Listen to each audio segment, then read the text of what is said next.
Bon, bien, bonsoir à toutes et à tous et bienvenue à cet atelier sur la RSE et la communication interne qui est organisé par l'association Comment.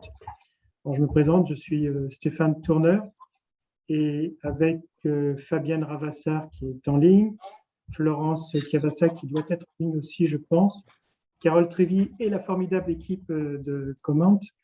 Nous avons eu le plaisir de travailler depuis plusieurs mois déjà autour de la notion de responsabilité sociétale et tout particulièrement, en ce qui nous concerne, sur les aspects de la communication interne, sujet pour lequel nous sommes réunis ce soir.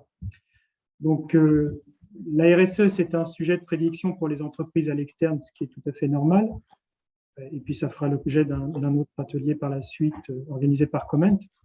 Mais ce soir, on va s'intéresser à l'interne parce que avant de promouvoir les actions à l'externe, ces actions RSE à l'externe, le premier public finalement à convaincre pour une entreprise, c'est l'interne, ses propres collaborateurs. Il faut à la fois les convaincre, il faut les engager, les informer. Et ce qu'on va voir ce soir, c'est comment les engager ou réfléchir sur la manière de les engager et quel est le rôle de la communication et du communicant. Alors, pour nous éclairer, on a souhaité donner la parole à une entreprise exemplaire en matière de RSE et on a fait appel à Schneider Electric. C'est un groupe international qui figure en pole position dans les derniers classements mondiaux en matière de démarche RSE. J'entends démarche RSE d'ailleurs au sens global, à la fois business, communication, etc. Schneider Electric était premier au palmarès du Point, dernier palmarès du Point, et également premier du classement établi par Corporate Knights en 2021. Donc nous avons donc le plaisir ce soir d'accueillir Jean Migueli. Jean Migueli qui est directeur de la stratégie et de l'innovation chez Schneider Electric. Bonsoir Jean, alors je ne te vois plus à l'écran, mais tu dois être dans les parages. Je te remercie déjà d'avoir accepté notre invitation à témoigner. Et je vais te céder la parole dans quelques minutes pour présenter la vision de la RSE chez Schneider Electric, que tu nous expliques la place qu'elle occupe dans l'entreprise, la manière dont vous engagez chez Schneider Electric les collaborateurs, vous les informez. Ce sera une présentation d'une trentaine de minutes, à l'issue de laquelle vous pourrez poser toutes vos questions à Jean. Et ensuite, Fabienne Ravassar prendra le relais pour évoquer avec vous des pistes de réflexion sur la com interne et la RSE. Donc, il y aura une petite partie interactive et on vous demandera de travailler, mais ce sera très, très soft. Voilà, donc écoute Jean, je te cède la parole et je vais éteindre mon micro. Merci beaucoup Stéphane et merci de me donner l'opportunité d'intervenir pour parler de ce qu'on fait chez Schneider Electric sur le sujet de la responsabilité sociale. Et donc je suis ravi de pouvoir intervenir dans votre association. Donc moi je m'appelle Jean Migueli, je suis effectivement directeur de la stratégie et de l'innovation chez Schneider Electric France. Voilà, donc j'ai un rôle France aujourd'hui. Au cours de ma carrière, j'ai travaillé 15 ans à peu près dans le domaine des énergies renouvelables et de l'efficacité énergétique. Et donc, je suis chez Schneider Electric depuis 7 ans sur des postes en France et aussi à l'international. Donc, j'ai eu la chance de pouvoir partir. Et donc, suite à une rencontre avec effectivement la direction de Vinci Travaux Publics Île-de-France il y a à peu près un mois et demi, on a pu nouer ce lien autour du sujet du développement durable et donc c'est suite à ces rencontres-là que j'interviens.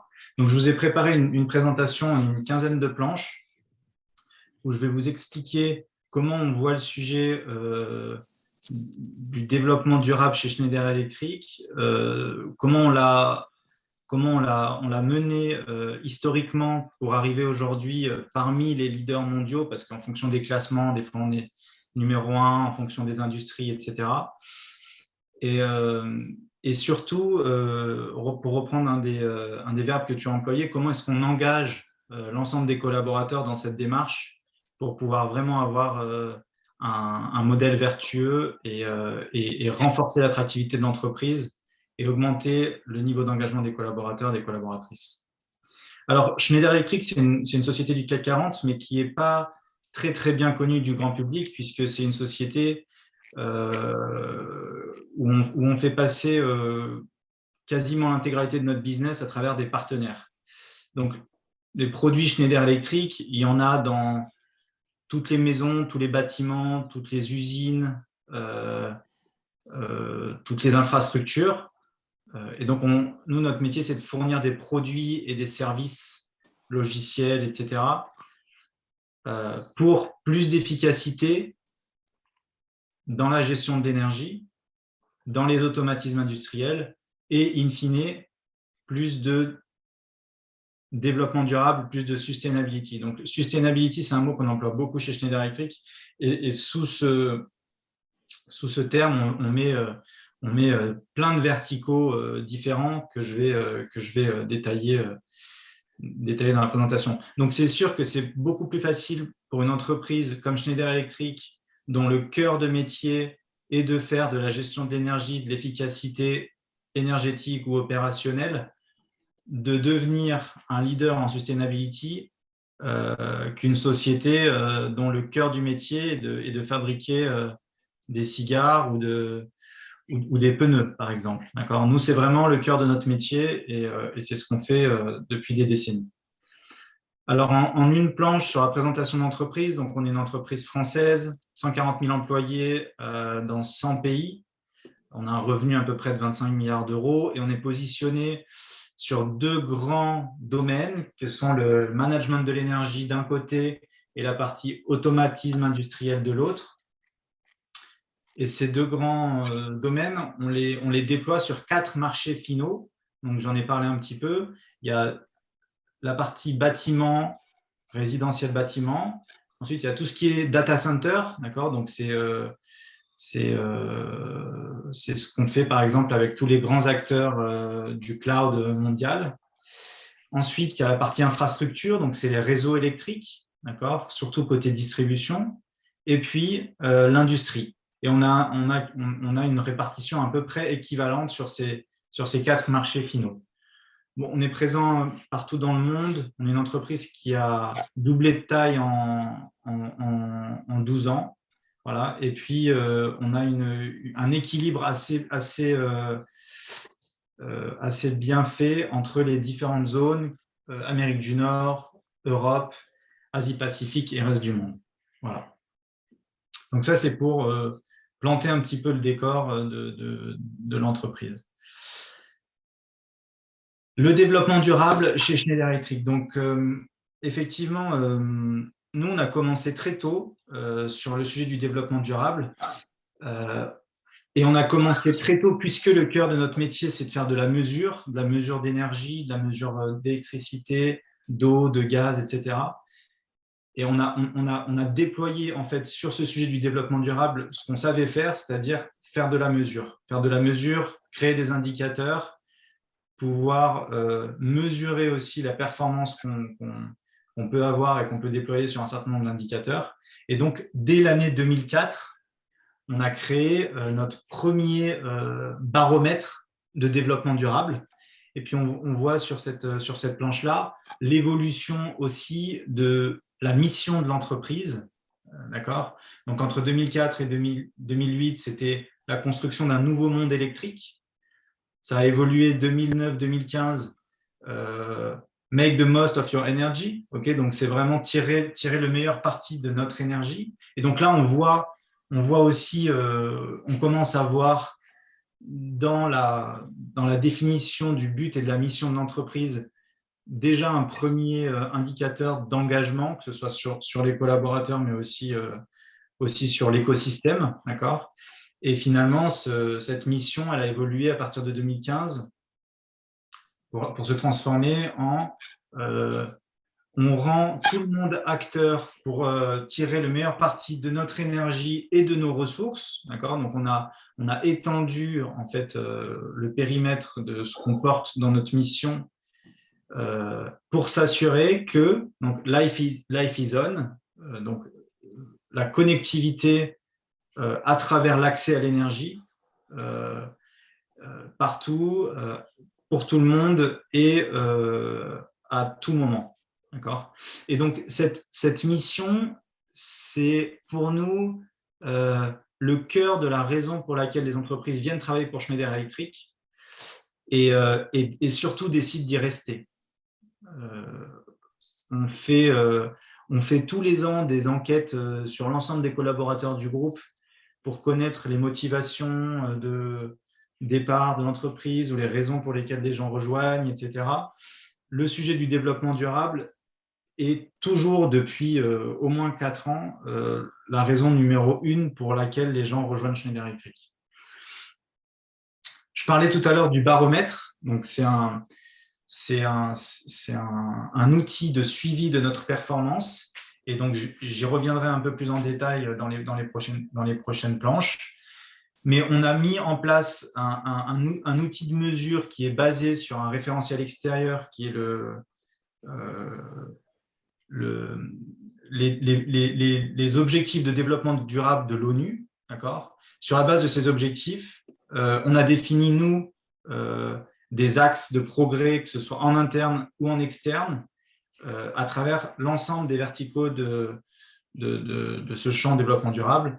Et donc, il y a des sujets sur l'énergie, des sujets sur la ressource, l'économie de ressources, il y a des sujets sur les générations, sur l'égalité, la diversité dans l'entreprise, ce qui est fait pour les jeunes, ce qui est fait pour les personnes en fin de carrière, etc. D'accord ? Donc, tous les 3 à 5 ans, on met à jour en fait notre baromètre pour pouvoir se donner des objectifs et les mesurer et pouvoir suivre en fait notre capacité à les atteindre dans un temps donné. Voilà. Donc, en 2021, on a sorti notre nouveau baromètre de développement durable qui nous amène jusqu'à 2025. Et donc, on retrouve les 5 grands thèmes sur lesquels on a décidé de se concentrer pour avancer concrètement. Et donc, sur chacun des thèmes, climat, ressources, confiance, égalité, génération, on a 2 ou 3 sous-objectifs.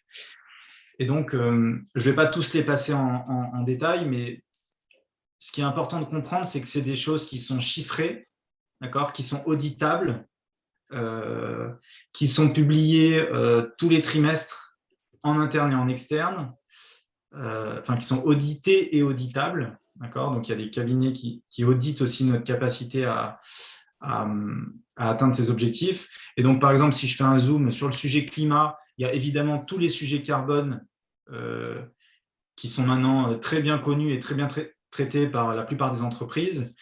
Mais nous, on essaye de s'attaquer à des choses qui sont beaucoup plus structurants et beaucoup plus difficiles à mettre en œuvre. Par exemple, l'objectif numéro 3, c'est réduire l'empreinte carbone de moitié pour nos 1000 premiers fournisseurs.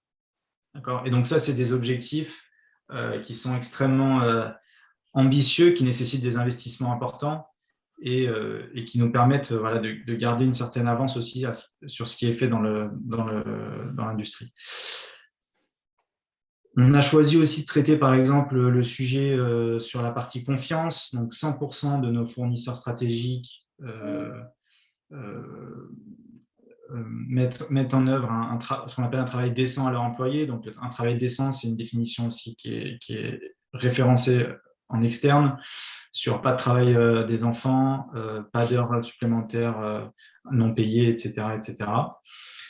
Sur la partie égalité, donc on a évidemment, comme toutes les grandes entreprises, j'ai envie de dire, des objectifs très ambitieux en termes de diversité sur le genre, sur l'accès au poste de management à des femmes, d'accord, fournir une électricité verte à plus de 50 millions de personnes dans le monde,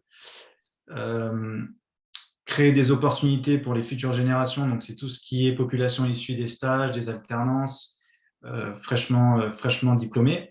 Et donc vous voyez que dans ces objectifs, il y a en même temps des objectifs qui concernent l'impact que l'entreprise a sur nos communautés, sur les communautés, les entreprises et la société dans lesquelles on opère, et en même temps des objectifs ambitieux et internes sur la façon dont on s'organise, nous, dans nos usines, dans nos centres de R&D, dans nos centres de distribution, dans la façon dont on s'organise dans nos équipes et aussi les objectifs qu'on se fixe en termes de transformation. Donc, on aime dire qu'on joue des deux côtés de l'équation, c'est-à-dire que on s'applique dans notre organisation, dans notre entreprise, l'ensemble des concepts et des technologies de gestion de l'énergie, de réduction de l'empreinte carbone, etc., qu'on vend aussi à l'extérieur. Et donc, on est aussi une partie de la solution pour nos clients. Si je reviens un petit peu au sujet de la présentation, on m'a demandé de présenter sur la façon d'engager les gens. Alors, c'est vrai que ce baromètre de développement durable, c'est plutôt quelque chose qui a été fait en top-down, c'est-à-dire c'est plutôt quelque chose qui descend du comité exécutif de Schneider Electric et qui est déployé dans le monde. C'est la première fois qu'on a un baromètre en 2021 qui intègre une dimension locale sur ces objectifs de développement durable. Et donc, il a été demandé à 100% des responsables pays chez Schneider Electric de définir, en plus de ces 11 objectifs qu'il y a à l'écran, 3 objectifs locaux qui impactent les communautés dans lesquelles Schneider opère et qui font sens par rapport au pays où on opère. Donc ça, c'est un travail qui a été fait cette année.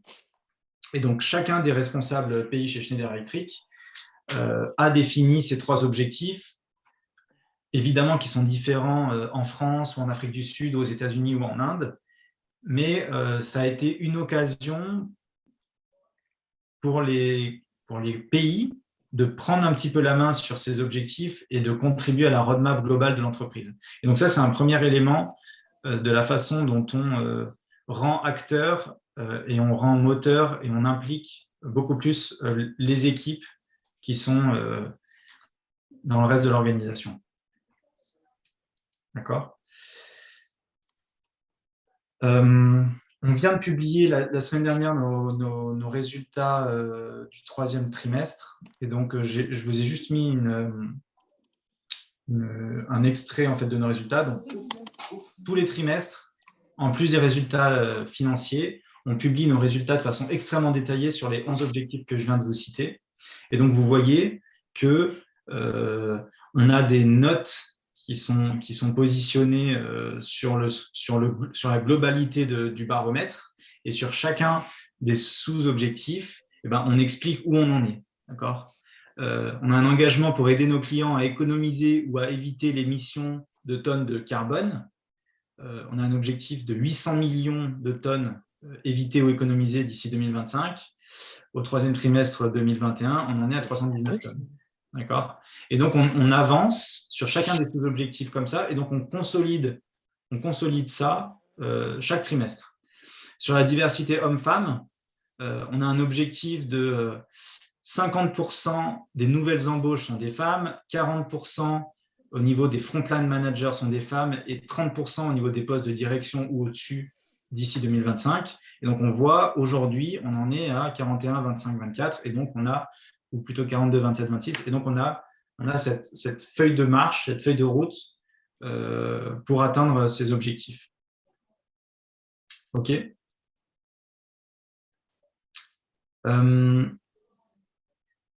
Ce qui est aussi, je pense, assez différenciant par rapport à beaucoup d'autres entreprises, c'est que la performance développement durable de l'entreprise fait partie intégrante de la rémunération ou des rémunérations variables de plus de 60 000 personnes chez Schneider Electric dans le monde. Donc, toutes les personnes chez Schneider Electric qui ont une structure de rémunération qui intègre une partie variable sont directement intéressées à l'atteinte et à la bonne performance de l'entreprise sur ce sujet du développement durable. Et ça représente une partie significative, au minimum 20% de la rémunération variable. Et c'est pour ça que c'est audité et auditable, et c'est pour ça qu'il y a une note aussi. C'est parce que ça rentre en compte dans la rémunération des 60 000 personnes qui ont une partie variable de rémunération. Donc ça, c'est aussi quelque chose qui a été mis en place dans les années 2015 et qui est on va dire, une dimension supplémentaire dans l'engagement que l'entreprise a voulu donner sur ces sujets.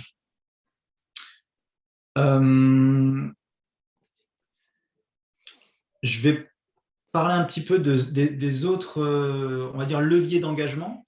Donc, la partie locale, j'en ai parlé, c'est ce que je disais, chaque responsable Schneider dans le monde d'un pays a dû définir des objectifs locaux, et donc je vais vous montrer ce qu'on a défini pour la France cette année. La formation, c'est aussi pour nous un moyen d'engagement des collaborateurs sur ce sujet du développement durable. C'est-à-dire qu'on a tous les ans en fait des formations qui sont obligatoires, qui sont sur le sujet de la cybersécurité, l'éthique, etc. Et depuis cette année, on a des formations obligatoires sur le développement durable. Donc, il y a 100% des salariés du groupe qui sont obligés de se former sur ces problématiques. Et donc, on a commencé par le sujet climat. C'est mieux comprendre les notions carbone, neutralité carbone, net zéro carbone, mix énergétique, mix électrique, énergie primaire, énergie finale. Donc, même si ça fait un peu partie de notre business as usual, il y a quand même beaucoup de fonctions dans l'entreprise où les gens n'ont pas forcément une bonne connaissance de ces sujets. Donc, il y a vraiment un investissement important qui a été mis de la part de l'entreprise sur des formations, certaines obligatoires, certaines optionnelles. Le sujet des incentives, donc c'est la partie rémunération, et je reviendrai un peu plus sur la rémunération des top managers de Schneider Electric. On a aussi 2 comités indépendants chez Schneider, un sur la partie éthique et l'autre sur la partie compliance, qui sont là pour s'assurer du respect des objectifs de développement durable sur ces 2 axes. Et puis, une des façons d'engager aussi, c'est de perpétuellement se monitorer et se comparer et s'inspirer de ce qui se fait aussi sur le marché dans d'autres industries. Et donc on le fait régulièrement. Donc, sur la partie France, pour vous donner une idée du type d'objectif qu'on s'est défini et comment est-ce qu'on utilise cette opportunité pour engager les collaborateurs. Donc, Schneider Electric en France, c'est 14 500 personnes, c'est une vingtaine d'usines et de centres de distribution, et c'est plus de 100 bureaux commerciaux. D'accord ? Donc, on a quand même une granularité, un maillage du territoire qui est quand même assez important. Et donc,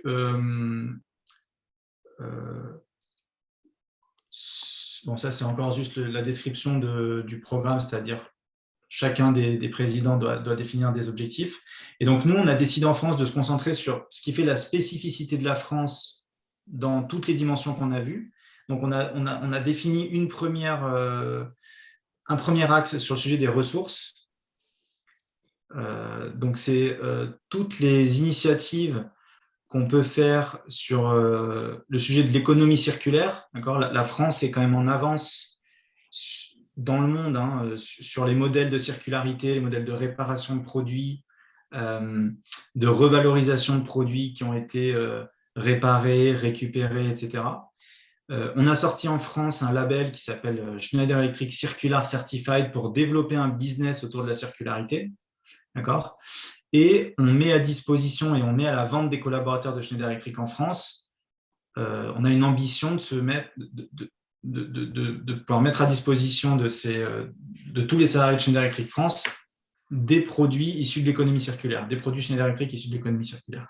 Et donc, on rend aussi l'ensemble des collaborateurs acteurs pour l'atteinte de cet objectif. Et donc là, par exemple, on prépare les marchés de Noël. Il va y avoir des stands circulaires Schneider Electric où chaque collaborateur va pouvoir acheter des produits à des prix qui sont extrêmement attractifs, des produits qui ont été réparés, qui ont été reconditionnés. Et donc, pour chaque produit acheté, il y a l'impact carbone correspondant et il y a la contribution aussi à l'objectif national qui est donné. Le second axe, c'est sur la partie génération, parce qu'on sait qu'en France, et surtout post-Covid, il y a eu quand même beaucoup de questions qui ont été posées autour de l'intégration des jeunes dans le monde du travail. Et donc, nous, on s'est donné un objectif. Bon, c'est une entreprise très engagée auprès des jeunes. On a plus de 1000 alternants et stagiaires en France, donc sur une population de 14 500 personnes, c'est très élevé. Et donc, on s'est donné un objectif sur l'ensemble des nouveaux CDI ouverts chaque année en France, atteindre 20% en provenance du programme d'alternance en 2023. Voilà. On a aussi des écoles en France, Schneider Electric. On en a une à Grenoble. On est en train d'ouvrir 2 autres antennes sur le territoire. Donc, on a une ambition en termes de nombre d'étudiants formés au sein de nos écoles. C'est des niveaux BEP, CAP, bac professionnel. Et puis, on a toute une politique d'achat inclusif aussi auprès du secteur adapté, protégé, principalement sur de la prestation de services et de l'intérim. Et puis, on a un gros programme aussi côté inclusion, sur lequel on travaille depuis au moins 6 ans, pour permettre à des salariés de Schneider Electric d'être détachés auprès d'associations de façon temporaire. Le temporaire étant des périodes qui vont de 2 semaines à 1 an. D'accord ? Et donc, il y a une prise en charge du financement par Schneider Electric pour que le salarié puisse maintenir son niveau de salaire. Et donc, ça, c'est des exemples que je partage avec vous pour que vous puissiez vous rendre compte qu'il y a le cadre général qui est défini au niveau global, mondial, sur des objectifs de développement durable qui sont des choix en fonction du positionnement de l'entreprise. Donc, évidemment, chez Schneider, ça a commencé par la partie énergétique, ressources, climat. Et puis maintenant, c'est décliné pour couvrir beaucoup plus d'axes. Donc, c'est ce que j'ai présenté, hein. C'est autour de la confiance, autour des générations, autour de l'inclusion, etc., l'impact sur les communautés. Et puis après, ce cadre global est décliné dans les pays et il est décliné à un point où chacun des salariés, à travers de l'achat de produits d'économie circulaire, à travers de l'accueil d'alternants ou de stagiaires, à travers des missions en association, etc., peut être acteur et contributeur de l'atteinte de ces objectifs et de la performance de l'entreprise dans le domaine. Et c'est cette, je pense, c'est cette méthodologie un peu scientifique, un peu d'ingénieur, où on définit vraiment des indicateurs, on les mesure, on se donne des feuilles de route, et en même temps, c'est des indicateurs qui sont déclinables dans l'ensemble de l'organisation de l'entreprise, de la supply chain aux achats, en passant par les fonctions support, en passant par le business et l'impact qu'on a sur nos clients, qui nous a amené à être reconnus dans les classements et à être élu l'entreprise la plus durable au monde en 2021 par Corporate Knight.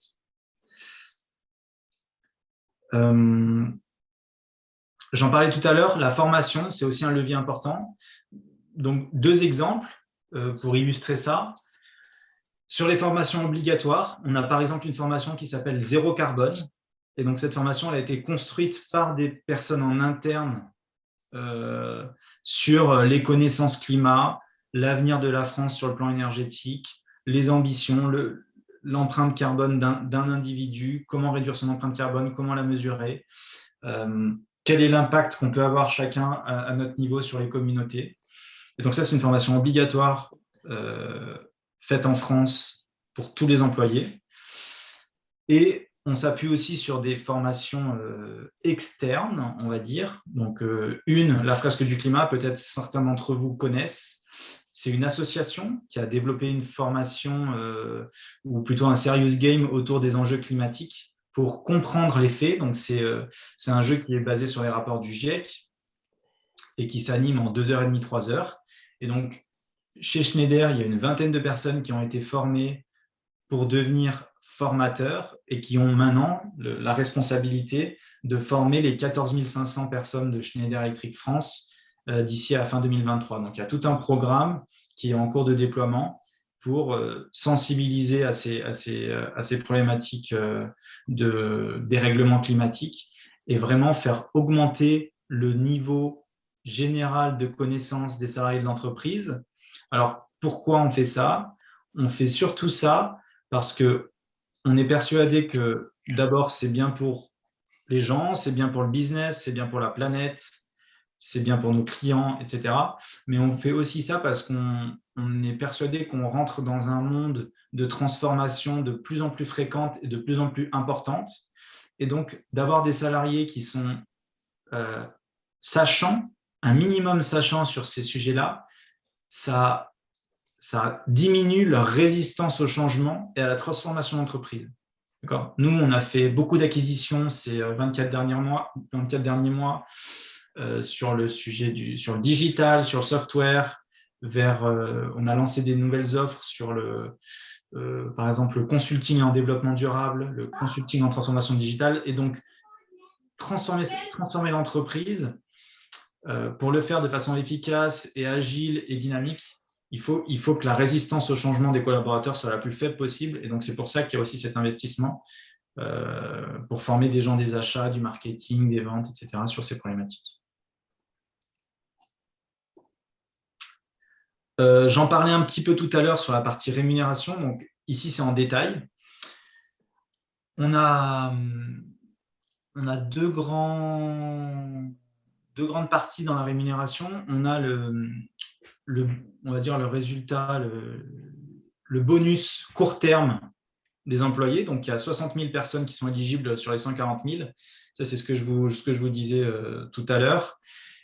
20% de cette rémunération variable, elle est donc liée à la performance développement durable du baromètre. Donc, c'est aussi ça l'intérêt de mettre en place et de mesurer ce baromètre. Ensuite, au niveau du dessus dans l'entreprise, donc il y a 3000 personnes, donc les 3000 top managers de Schneider qui reçoivent tous les ans des actions de Schneider Electric. D'accord ? Et donc, il y a 25% de la performance de ces actions-là qui sont liées aussi au résultat du baromètre de développement durable. D'accord ? Donc, plus on est haut dans l'entreprise, plus on a des compléments de rémunération et plus on est incentivé ou intéressé à la performance durable de l'entreprise. Et puis en France, on a la spécificité d'avoir ce mécanisme d'intéressement-participation où on a aussi 20% de la performance de cette rémunération qui est directement liée à la performance du baromètre de développement durable. Donc vous voyez que c'est quand même une performance qui transpire en fait dans toutes les rémunérations variables des collaborateurs et donc qui est évidemment suivie et qui est intéressante à comprendre pour savoir comment chacun peut contribuer.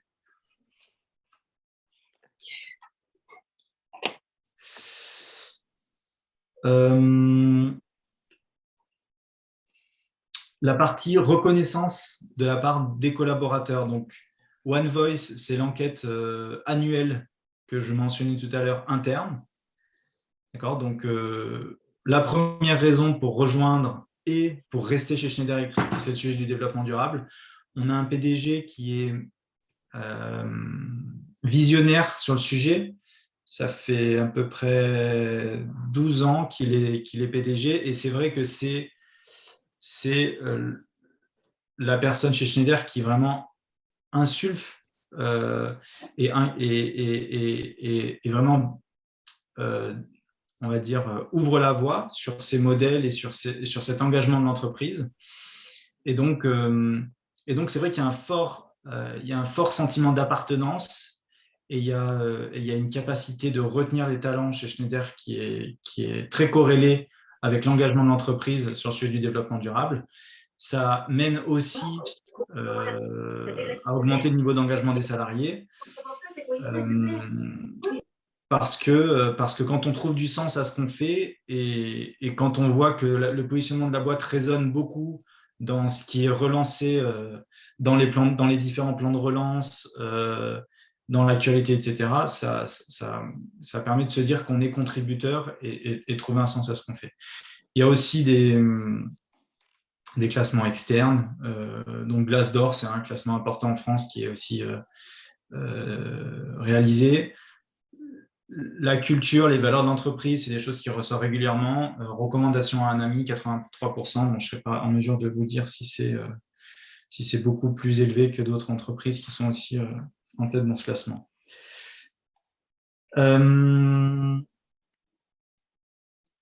Voilà, je pense que je vous ai dit beaucoup de choses. Mon dernier slide, c'est sur les différents classements de Schneider Electric à travers des sources externes. Donc, vous savez qu'il y a beaucoup d'agences de notation qui sont montées maintenant sur ce thème du développement durable. Il y a encore beaucoup de travail à faire pour essayer d'avoir des standards internationaux où on puisse comparer les entreprises entre elles. Aujourd'hui, il y a une diversité importante dans l'évaluation des entreprises sur leur performance développement durable. Donc, nous, on suit les principaux acteurs qui nous notent, évidemment, et puis on essaye de comprendre leurs critères et de mettre ça en corrélation avec les objectifs qu'on se donne chez Schneider Electric. J'en ai cité quelques-unes.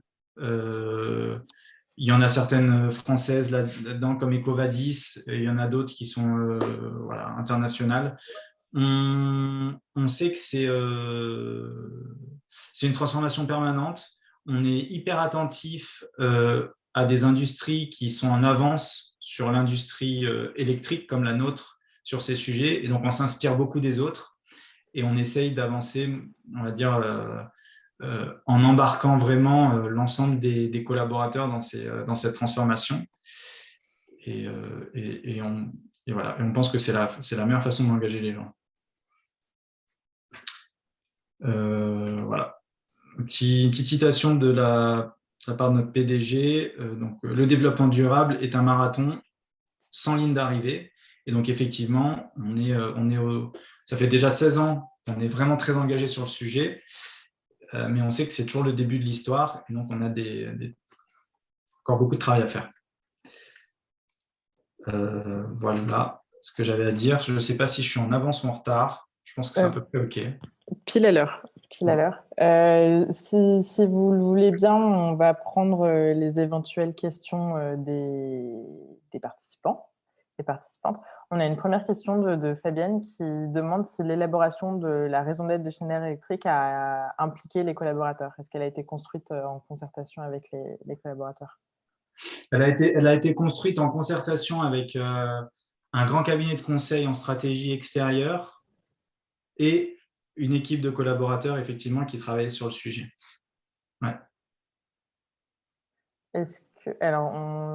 Si vous avez des questions, là je m'adresse aux participants, si vous avez des questions, c'est le moment de les poser. Vous pouvez ou les écrire dans le fil de discussion ou n'hésitez pas à prendre la parole directement. Moi, j'en profite pour poser une question tout de suite, ouais. Jean. Comment est-ce que les indicateurs, les KPIs qui peuvent apparaître sur l'écran, sont communiqués aux collaborateurs et à quelle fréquence? Alors, quand on dévoile un nouveau baromètre, donc une fois tous les 3 à 5 ans, c'est fait de façon globale, mondiale. Il y a un lancement d'abord en interne, après en externe. D'accord? Donc, c'est quand même quelque chose d'important dans l'entreprise. C'est quelque chose d'attendu, c'est quelque chose qui est extrêmement suivi. Vous voyez qu'il y a des choix qui sont faits aussi dans ce baromètre. On ne peut pas traiter tous les sujets du développement durable parce que le développement durable pour une entreprise d'une industrie donnée, ça va vouloir dire autre chose. Donc, on essaye de faire des choix et de s'approprier et de voir là où on peut avoir le plus d'impact. Donc, évidemment, le sujet carbone est central dans la façon, enfin, surtout au début, quand on a commencé à travailler sur ce baromètre, climat-ressources. Et puis, on a sorti, on essaye toujours d'aller plus loin dans ce qu'on fait. Donc, par exemple, cette année, en 2021, on a sorti notre premier baromètre sur la biodiversité. Quel est l'impact de Schneider sur les écosystèmes naturels?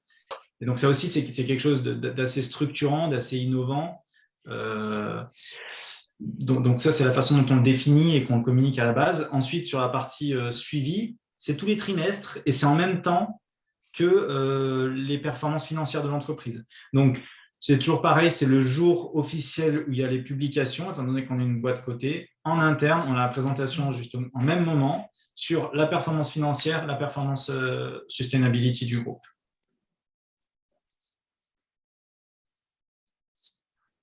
On a une question de Violaine qui demande comment collaborez-vous avec le service communication? Y a-t-il un plan de communication interne d'accompagnement au changement qui accompagne ce baromètre tous les 4 ans?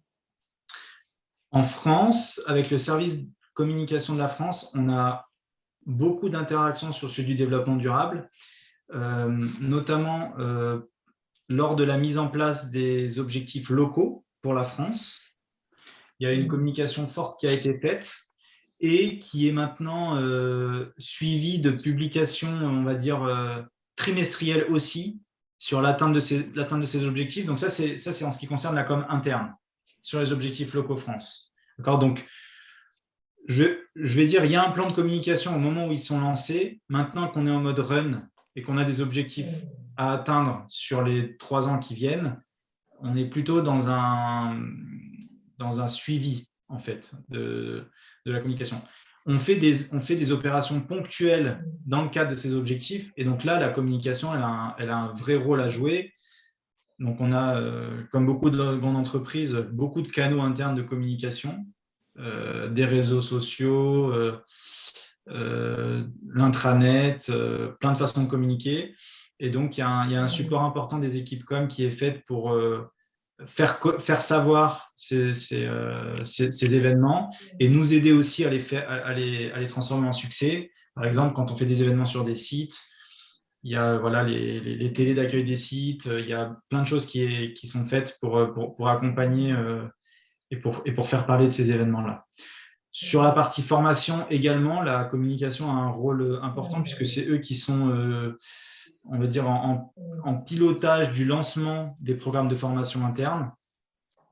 Et donc, c'est plutôt des choses quand même assez ponctuelles sur ces sujets-là.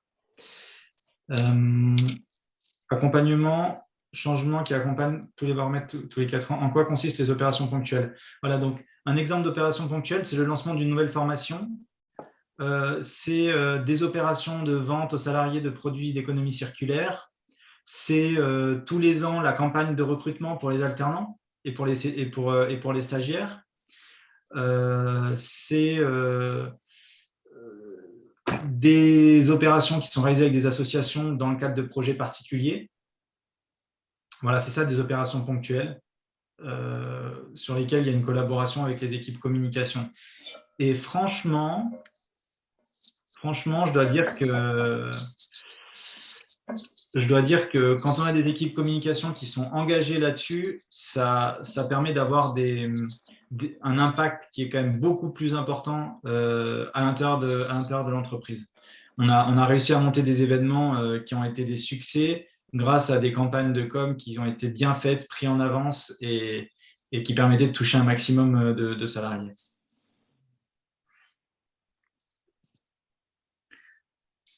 Est-ce qu'il y a d'autres questions dans les personnes qui nous écoutent? N'hésitez pas à prendre directement la parole si vous voulez. Ah, on a une question de Cécile. Avez-vous des correspondants dans chaque zone? Exemple APAC. Je ne sais plus ce que ça veut dire cet acronyme, j'ai oublié. Asia-Pacifique. Asia-Pacifique, ouais. Cela semble une activité très normée avec beaucoup de KPI. La créativité ne fait pas partie de vos fonctions. C'est une question. Vous l'avez dans le chat si vous voulez relire. Ouais, tout à fait. On a des correspondants dans toutes les grandes zones de Schneider Electric, oui. Donc, on a 5 grandes zones géographiques. Donc, on a des correspondants dans ces zones-là avec qui on a des revues régulières sur la déclinaison des objectifs globaux dans les pays. Donc, on le fait. C'est une activité très normée, oui. C'est une activité très normée et on le revendique. Parce qu'en fait, si on ne norme pas et si on ne mesure pas, c'est très difficile de savoir comment on avance et savoir si on avance vite. Après, ce qui est délicat, c'est effectivement parfois de décliner des objectifs globaux sur des périmètres géographiques. Parfois, c'est même pas possible de le faire. D'accord ? Mais si je reprends le baromètre global, si je reprends le baromètre global, les objectifs sur la diversité, femmes-hommes, sur les niveaux de management, etc., ça, c'est quand même très important pour un patron de zone de savoir s'il est plutôt en retard par rapport au groupe ou plutôt en avance et savoir comment sa zone peut contribuer à l'atteinte de l'objectif global. C'est pareil sur les fournisseurs. Quand on parle de APAC, c'est fondamental pour le patron de la zone, Asie-Pacifique d'avoir l'indicateur sur le niveau de décarbonation de ses fournisseurs et de savoir s'il faut qu'il ajoute des ressources, savoir s'il faut qu'il ait cet indicateur en focus particulier, etc. La créativité ne fait pas partie de vos fonctions. Si, ça en fait partie. On fait de l'innovation à plein de niveaux chez Schneider Electric. Dans le monde de la RSE, l'innovation, on la déploie surtout sur les modèles, les nouveaux modèles d'affaires qu'on peut déployer. Ouais, c'est intéressant, c'était bien intéressant. Franchement, c'était un bon début. Donc, c'est plutôt une innovation, sur les modèles d'affaires, donc sur les business models. Et puis, l'innovation, ça a été aussi de se demander, bon, on a été nommé numéro 1, donc on est dans les 10 boîtes les plus sustainable au monde en fonction des classements, etc. Quel est le next step pour nous? Maintenant, l'ensemble des entreprises se donnent des objectifs ambitieux de neutralité carbone, de net zéro, etc. Nous, Schneider Electric, étant donné que ça fait 15 ans qu'on fait ça, comment on va plus loin? Et donc, j'ai parlé du baromètre biodiversité, mais il y a aussi beaucoup d'autres dimensions sur lesquelles on travaille pour essayer d'aller plus loin et d'être encore plus intégré sur ces sujets de RSE. Donc, c'est plutôt à ce niveau-là que la créativité, on essaie de la mettre en œuvre. Avez-vous des indicateurs spécifiques de communication? C'est une bonne question et je dirais, là, il n'y a rien qui me vient. Voilà. Il n'y a rien qui me vient. Si vous avez des exemples de ce que ça pourrait être, ces indicateurs spécifiques, je suis preneur d'idées, mais non, j'ai pas d'indicateur spécifique de communication tout de suite. Est-ce que certains projets associatifs sont remontés, proposés aux collaborateurs ou bien l'approche de Schneider est en top-down uniquement? Elle est plutôt en bottom-up. On est créateur d'associations. Par exemple, Sans Chance, Sans Emploi, c'est une association qui a été créée par Schneider Electric. On a un portail interne sur lequel les associations viennent proposer des projets parce qu'ils recherchent des collaborateurs, ils recherchent de la ressource. Donc, vous vous doutez que c'est plutôt des associations autour de l'accès à l'énergie, de la rénovation énergétique des bâtiments ou des logements en précarité énergétique, de l'accès à la formation. C'est plutôt ça, les formations sur lesquelles on travaille. On a beaucoup de gens qui partent aussi dans les pays en voie de développement pour travailler sur des projets d'électrification, d'accès à l'énergie. Et donc, l'approche sur la partie associative, c'est plutôt une approche bottom-up, où on a une consolidation des besoins sur un portail interne, d'accord? Et puis, on a la possibilité pour chacun des salariés d'aller sur ce portail, de trouver une mission qui lui plaît, sur laquelle il a envie de s'engager et de postuler. Et après, tout ça, toutes ces heures données à des associations sont consolidées au niveau global pour avoir l'équivalent jour consacré à des associations par pays Schneider Electric ou même au niveau plus global. D'accord, donc cette idée de passe association, parce que c'est comme ça que ça s'appelle, où l'entreprise en fait prend en charge la partie du salaire qui n'est pas pris en charge par l'État pour que le salarié puisse maintenir son niveau de salaire et faire une mission dans une association qui peut aller jusqu'à 1 an, hein, comme je le disais tout à l'heure. C'est quelque chose auquel on tient beaucoup et on se dit que si les gens aujourd'hui considèrent à rester 15, 20, 30, 40 ans dans la même entreprise, avoir un passage dans le milieu associatif, etc., c'est quelque chose d'hyper enrichissant et qui amène aussi de la diversité.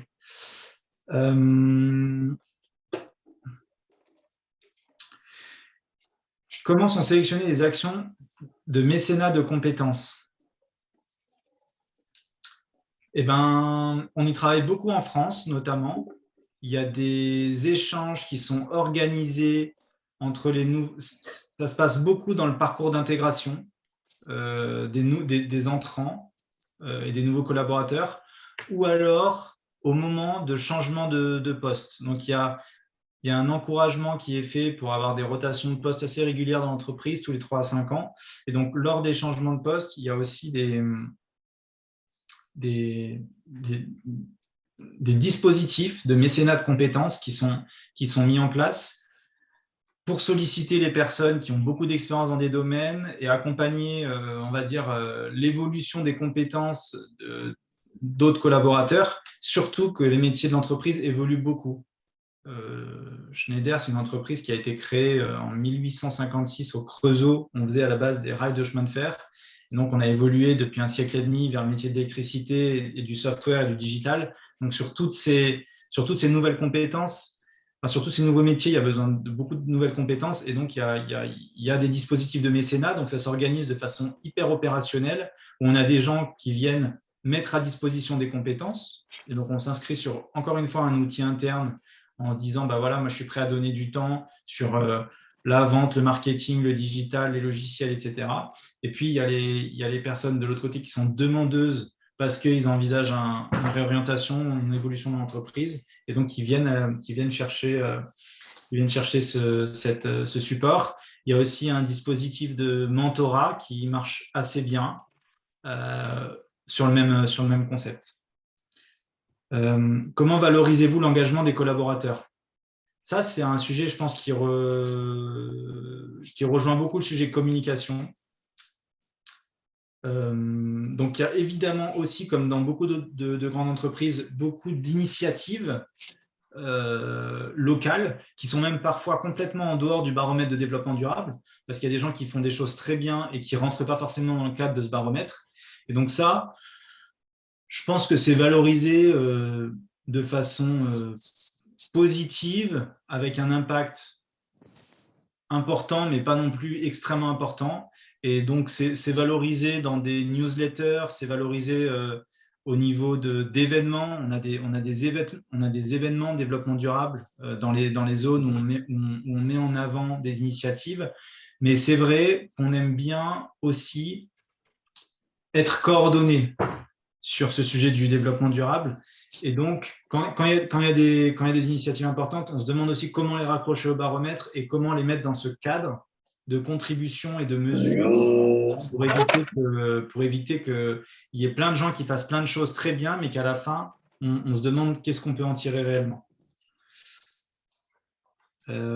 Adhésion, compréhension, participation, taux de lectorat des documents spécifiques, nombre de clics, durée de lecture. Ouais.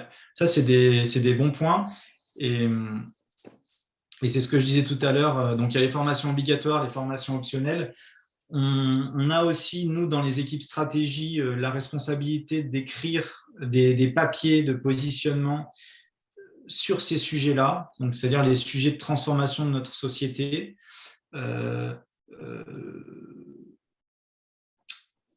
Pour vous donner quelques exemples, la transition vers la mobilité électrique, qu'est-ce que ça veut dire? Quels sont les enjeux?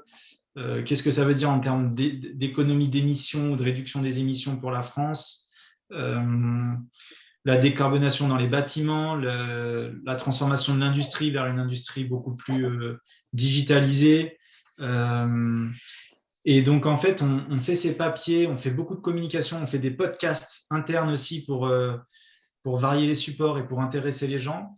Et les équipes communication nous aident et nous servent de relais dans ce travail toujours avec l'idée de former, d'expliquer pour rendre le monde extérieur plus compréhensible. On dit même qu'on essaie de faire des papiers entre guillemets pour les nuls, c'est-à-dire pour les gens qui sont non sachants sur un sujet. Et je vous disais tout à l'heure, on est 14 500 collaborateurs en France. En moyenne, sur ces documents ou sur ces supports, podcasts, etc., on arrive à quelque chose entre 5 et 6 000 vues ou écoutes. Et donc, c'est quand même extrêmement important. La page développement durable de Schneider Electric France, dans laquelle on publie énormément de notes, d'atteinte d'objectifs, etc., c'est la page la plus visitée de l'intranet après la page d'accueil et la page Covid. Voilà, ça vous donne une idée aussi de l'intérêt que les gens ont pour ces problématiques. Voilà, c'est pas forcément une réponse très complète, mais en tout cas, c'est des éléments de réponse sur voilà, le nombre de clics, durée de lecture, documents spécifiques que je peux partager avec vous. Je pense qu'on va pouvoir passer à la deuxième partie de la conférence. Merci beaucoup, Jean, pour d'avoir répondu aux questions des personnes qui étaient connectées, enfin qui sont connectées d'ailleurs. Je vais laisser la parole à Fabienne Ravassar qui va vous expliquer rapidement ce qu'on va faire dans cette partie un peu plus atelier. Donc Fabienne Ravassar qui est une des membres du groupe de travail RSE qui a travaillé aux côtés de Stéphane sur la production de cet atelier. Donc Fabienne, je vous laisse la parole. Jean, je veux bien que vous enleviez votre partage d'écran pour que je puisse partager le mien, s'il vous plaît. Normalement, c'est en haut, il doit y avoir un petit bouton rouge, arrêter le partage quelque part. Bonjour Merci à beaucoup. tous. Bonjour à tous, merci beaucoup Jean. Jean nous a transportés dans une entreprise qui est effectivement, comme il le disait lui-même, sans doute pas ce qu'on peut trouver de plus fréquent aujourd'hui en matière d'intégration de la performance durable dans la stratégie d'entreprise. Avant de vous proposer un atelier dans lequel on va vous poser 3 courtes questions sur lesquelles vous pourrez répondre avec des mots-clés, des phrases, des expressions dans le chat que vous verrez s'afficher ensuite à l'écran. Je vais me permettre un petit résumé pour reposer la question du point de vue de là où en sont peut-être les entreprises dans lesquelles vous travaillez aujourd'hui, dans la manière dont les métiers de communicants peuvent impliquer les collaborateurs sur les sujets de RSE, quel que soit le niveau de maturité justement du sujet RSE dans l'entreprise. Alors, on vient d'assister à une présentation dans laquelle effectivement on voit bien il y a eu beaucoup de questions autour du fait que les choses semblaient être très top-down, chose d'ailleurs que Jean a absolument assumé et expliqué en disant qu'au niveau France, Schneider Electric a depuis 12 ans un dirigeant qui est extrêmement convaincu et qui est très porteur de cette dynamique de transformation de l'entreprise Schneider Electric qui déjà de toute façon, de façon native, portait dans ses gènes finalement déjà ces sujets-là. Donc, on voit que la communication, et la communication interne en particulier, je dirais, n'a qu'à se servir, ou en tout cas n'a qu'à venir apporter ses compétences de communicant, de producteur d'événements, ou d'ateliers, enfin voilà, d'animation de toute cette stratégie au même titre qu'elle le fait dans nos entreprises pour des choses comme la politique informatique, la politique ressources humaines, etc. Et on voit bien d'ailleurs que c'est bien l'ensemble de l'entreprise qui finalement a intégré la performance durable dans toutes ces activités. Il y a la formation, il y a la rémunération, donc la DRH elle est à fond aussi. Il y a tout ce qui va concerner le pilotage et puis le métier, les opérations. Donc tout est, je dirais, aligné autour de ça. Les questions que j'ai envie qu'on souhaiterait maintenant vous poser par rapport à ça, c'est dans votre entreprise, là où vous en êtes, là où très souvent les communicants, et peut-être plus encore les communicants internes, sachant que les collaborateurs sont la force vive de la transformation, de ce type de transformation-là d'entreprise, sont parfois un peu en peine d'arriver à structurer je dirais une offre RSE qui puisse être vraiment impliquante pour les collaborateurs. Par rapport à ce que nous a expliqué Jean, qu'est-ce que vous voyez dans vos entreprises comme éventuel frein à l'engagement des collaborateurs sur les sujets de performance durable et de RSE? Voilà, donc la première question, ce sera celle-là, à laquelle on vous invite donc à répondre dans le chat. Quels sont les freins que vous voyez ou que vous vivez au quotidien dans les entreprises en tant que communicant sur les sujets de RSE?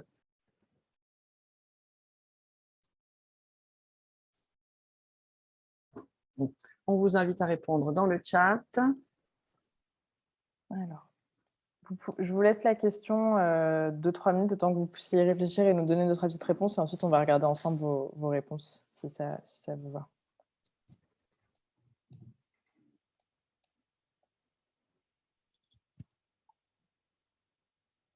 Vous prenez sans doute le temps de la réflexion, ou alors je n'ai pas actualisé mon fil.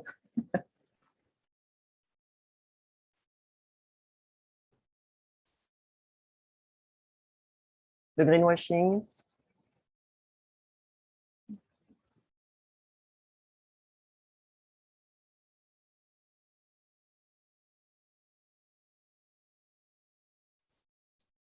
Les questions de croyance entre performance économique et RSE qui pourraient s'opposer.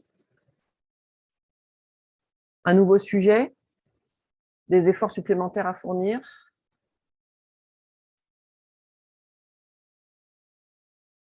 Aligner les objectifs avec ceux des collaborateurs. On a vu effectivement que chez Schneider Electric, la variable de rémunération était directement connectée aux objectifs de RSE. Le RSE washing qui réapparaît, même si des choses ont déjà été dites, n'hésitez pas à les reformuler avec votre propre formulation et par rapport aussi à la culture de votre entreprise et à ce que vous y vivez. Le manque de temps, on n'y arrivera jamais. Les KPI, la culture du KPI, qui n'est pas forcément partagée. Quand on voit que chez Schneider Electric, c'est justement, ça fait partie du natif aussi, hein, la méthode d'ingénieur que nous a présenté Jean. Effectivement, on revoit là le fait que la RSE n'est pas intégrée aux objectifs des collaborateurs.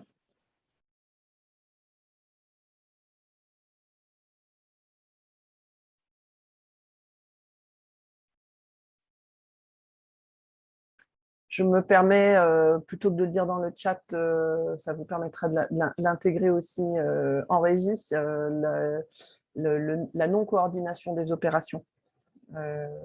Quelque chose qui est souvent un frein dans l'entreprise. Aussi, chacun fait des choses dans son coin, avec la difficulté de le valoriser ensuite en tant que communication. Un sujet qui semble complexe, on ne sait pas par quoi commencer. Le court-termisme.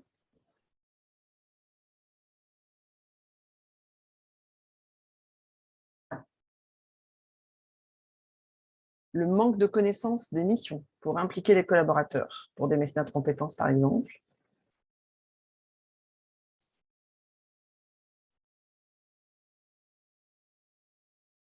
On peut mettre aussi l'absence d'impulsion, le portage par la direction générale. Je ne sais pas si ça a déjà été dit, mais c'est quelque chose que j'entends, je vois fréquemment.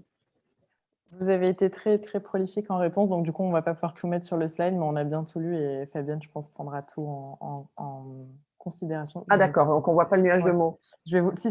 D'accord, il n'y aura peut-être pas tout à fait. Il n'y avait pas assez de place, on ne pensait pas avoir autant de suggestions. D'accord. Le pourquoi moi. C'est pas celle-là. Ça aurait été trop facile si la technologie était de notre côté ce soir. Voilà. Voilà, effectivement, la croyance que la RSE et performance économique s'opposent, des KPI trop nombreux, un court-termisme, le greenwashing qui apparaît 2 fois, le manque de temps. Pas le temps, pas l'envie, on dit. Hein, ceux qui n'ont pas le temps sont ceux qui n'ont pas envie. Je peux faire quelques commentaires? Oui, bien sûr. Jean, allez-y. Je trouve que c'est intéressant, les retours.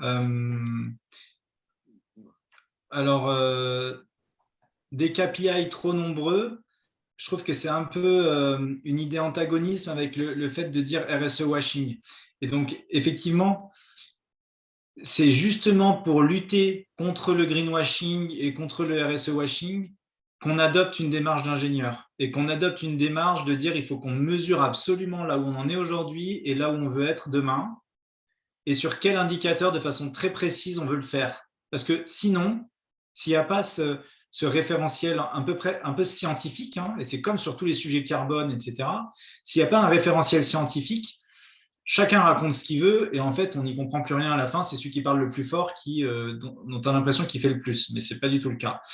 Et donc, il y a beaucoup d'initiatives aussi. Nous, on participe à beaucoup d'initiatives pour essayer de structurer des standards sur ce sujet RSE.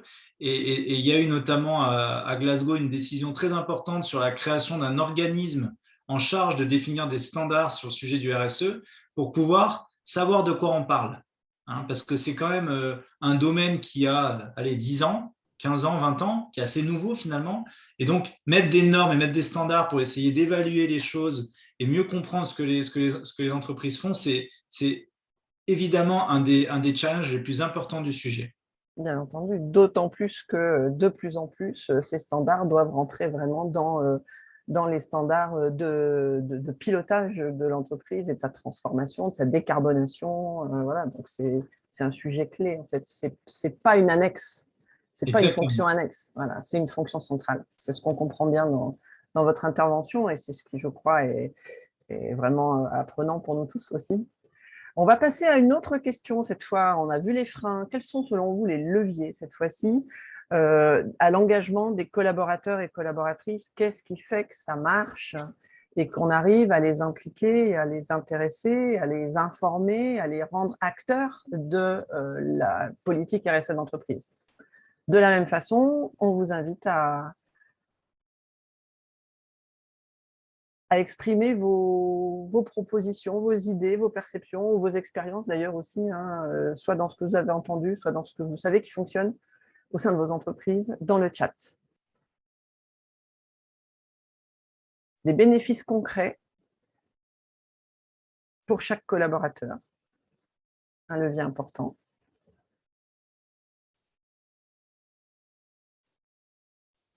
Ah, j'ai perdu la discussion, moi. Ah là, voilà. Des retours positifs sur les actions menées, des KPI pensés, accessibles et ambitieux. En écho à, effectivement, le témoignage de Jean.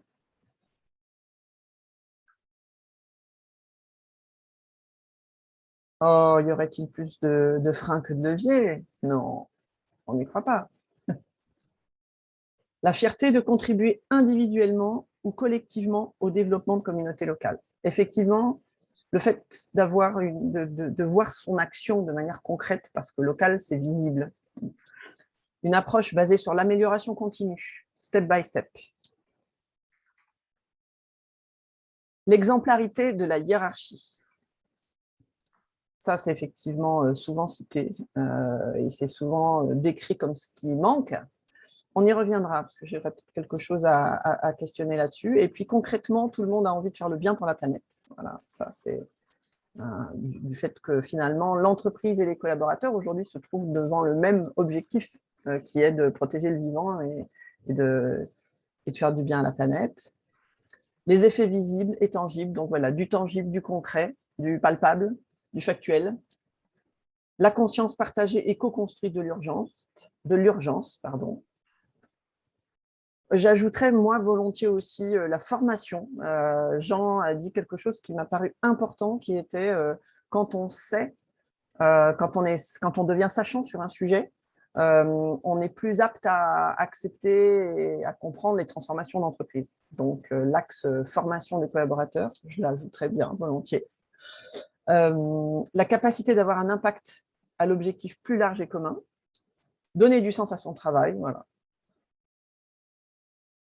Est-ce que, Claire, on arrive à obtenir un joli nuage de mots? Oui, made je in à l'écran. handmade. Voilà. C'est un peu rudimentaire, mais on n'a pas trouvé un outil qui nous satisfaisait, donc on s'est dit qu'on allait le faire nous-mêmes.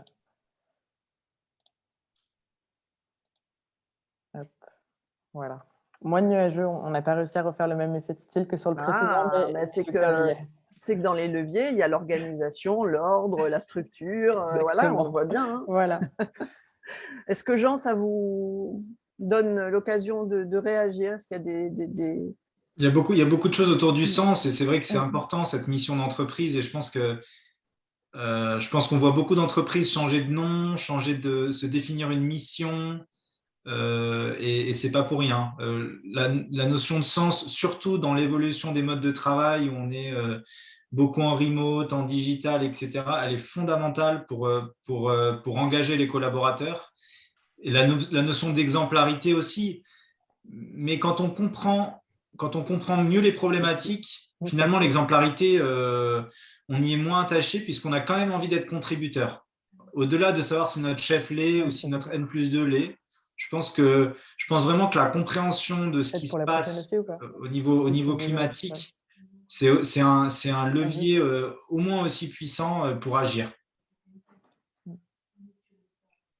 Exactement, tout à fait. Quelque chose aussi qui semblait vraiment, enfin, qui est revenu plusieurs fois au-delà du sens, c'est la notion de local, mais ça rejoint le sens d'ailleurs, c'est l'idée que ce qui engage réellement les collaborateurs, c'est quand ce qui se produit en termes de transformation durable de l'entreprise est palpable, compréhensible et visible en fait par les collaborateurs directement, au plus près finalement de leur travail réel. Et là, c'est aussi un axe sans doute.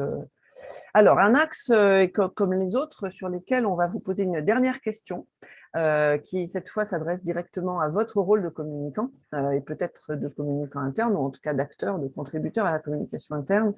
Dans nos entreprises qui ont évidemment des maturités, des niveaux de maturité et d'intégration de la performance durable à leur stratégie différentes, quel rôle doit avoir la communication interne dans la mise en place de la RSE? Au-delà donc de ce rôle finalement de contributeur à la stratégie telle que nous décrit Jean, on sait que parfois, lorsque l'impulsion vient moins du haut ou qu'elle est plus dure à faire venir du haut aussi parce que par définition l'entreprise a une activité qui est plus difficilement compatible avec le respect de l'environnement. Comment faire en sorte que la communication interne, finalement, pilote, impulse, insuffle une culture RSE ou des actions RSE dans l'entreprise? Voilà, c'est une communication interne au-delà peut-être de simplement une communicante. Qu'est-ce que selon vous, quel peut être son rôle ou lequel est le vôtre déjà aujourd'hui dans votre entreprise? C'est parti. Clarifier, être pédagogue, être partenaire de la démarche RSE. Donc là, effectivement, c'est sans doute le rôle complètement qu'a aujourd'hui la communication interne chez Schneider Electric, accompagner la démarche. Elle ne peut pas la piloter, il y a trop de facteurs managériaux. Donc voilà, une rectification par rapport aux différentes suggestions qui ont accompagné mon propos. Pédagogie, encore.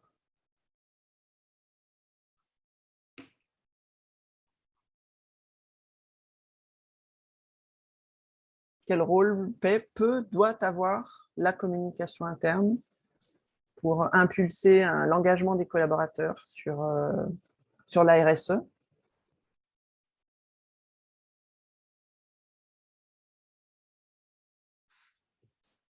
Bon, donner le sens, inspirer aussi, que je n'avais pas vu. La transparence, effectivement. Peut-être vaut-il mieux ne dire que ce qu'on fait, même si c'est petit encore, plutôt que de vouloir gonfler les choses. Accompagner le changement, communiquer sur les faits. Voilà, on revient à cette notion de fait. Accompagner le changement en valorisant les bénéfices à venir et l'implication de chacun. La mise en contexte dans l'entreprise et au-delà, parce qu'effectivement, les collaborateurs sont aussi des acteurs de la société, et pas que des salariés d'entreprise, de moins en moins même. Être poil à gratter pour pousser la cohérence. Pour pousser à la cohérence. Le dire et le faire doivent se rejoindre. Faire le lien avec les parties prenantes de l'entreprise. Donc un nuage de mots qui va être très concret, très proche encore une fois du travail et de la réalité, loin du greenwashing. Qu'est-ce que ça donne? La pédagogie est revenue plusieurs fois. Donner le sens, inspiré. Jean, qu'est-ce que ça vous n'êtes pas un communicant interne, néanmoins vous avez sans doute un regard à nous apporter sur ce sujet. Je pense qu'il y a un rôle, il y a un rôle pour faire connaître les initiatives et quand il y a des initiatives de formation, par exemple, je pense qu'il y a beaucoup de gens surtout dans des grandes entreprises qui sont difficiles à joindre, à contacter, même si on a plein de canaux de communication différents sur les sujets de formation, sur le faire savoir, par exemple. il y a un vrai enjeu IT, communication sur l'accès aux plateformes où les missions sont disponibles, la connaissance des dispositifs en place. Il y a plein de choses qui existent et qui peuvent permettre aux gens d'être plus contributeurs. Et donc, moi, je pense qu'il y a encore une fois, c'est très loin de mon métier, donc voilà, mais je vois un axe sur le rôle de la communication interne là-dessus, en tout cas. Tout à fait. On peut aussi voir la communication interne comme partenaire de cette nécessité de coordination des actions. On a parfois tendance à oublier, y compris quand on fait de la communication interne à l'intérieur de son entreprise, que la bande passante, en fait, la capacité d'absorption et de participation à différents sujets des collaborateurs, au-delà de leur journée de travail et de ce pourquoi ils sont payés, est limitée. Et la multiplication des actions qui, outre le fait que du coup ça crée du brouillard et c'est pas très clair, parfois finalement peut nuire aussi, ça fait plaisir à certains, mais ça peut nuire aussi à la capacité d'engagement de tout un collectif sur quelques-unes des actions proposées. Et un travail de collaboration, de la communication interne avec des directions de la transformation, des directions de l'innovation ou bien sûr des directions de la performance durable comme celle qui existe chez Schneider, ça peut être aussi parce qu'il y a un dispositif de com interne qui existe et qu'il faut aussi nourrir. Ça peut être l'occasion de venir faire concentrer finalement les opérations et qu'il y ait un récit autour de ces opérations-là qui soit porté par la communication interne. Rien que ça, déjà, ça peut être un axe. Et donc, il y avait une question tout au début de l'intervention de Jean sur y a-t-il un plan de communication interne sur vos projets. Peut-être c'est aussi par ça que les uns et les autres, on peut commencer aussi dans les entreprises, c'est de se poser la question du plan de communication. Quelles sont les 2, 3, 4, 5, 6 opérations, si elles ne sont pas organisées et structurées depuis le top, comme c'est le cas chez Schneider, comment est-ce qu'on peut les lier entre elles et commencer à raconter une histoire qui se tienne et qui montre l'ordre dans lequel l'entreprise commence à se mettre en marche vers la performance durable. Merci beaucoup. Je crois, Claire, qu'il y a encore quelques petites informations à partager avec les adhérents. Alors, c'est plutôt Eva qui va vous faire le speech parce que c'est son domaine, les événements. Je profite juste quand même d'avoir la parole pour remercier encore une fois, mais c'est pas trop, Jean Mieli de nous avoir éclairé un peu sur ce sujet développement durable et aussi de comment on fait ruisseler ça dans l'entreprise.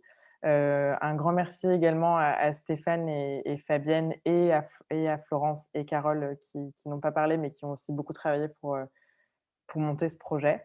Et je cède la parole à Eva qui est notre chef de projet événement qui va rapidement vous parler des prochaines actus de Comment. Bonsoir. Alors, on voulait faire 2 petits rappels pour ce soir. Donc, le premier, ce sera pour l'événement à venir ce mois-ci. Vous pouvez vous inscrire à notre conférence que l'Axe RSE organise le 30 novembre. C'est un événement présentiel à la Maison de la Conversation. Les places sont limitées, donc n'hésitez pas à regarder la newsletter pour pouvoir vous inscrire. Et la deuxième info, c'est si vous souhaitez déposer votre dossier de candidature pour les Grands Prix. En fin de semaine, le 12 novembre, vous avez encore les moins 10% sur le tarif. Et ensuite, malheureusement, ce sera la fin des Early Bird. Voilà, ce sera tout pour les actualités ce soir. On vous remercie à tous et toutes d'avoir participé à cet atelier. On espère vous retrouver du coup encore sur le sujet de la RSE le 30 novembre. Voilà. Et un grand merci, c'est tout ce que je peux dire. Merci beaucoup. Merci beaucoup. Merci à tous. Merci Jean. Merci. Au revoir. Stéphane. À bientôt. Au revoir.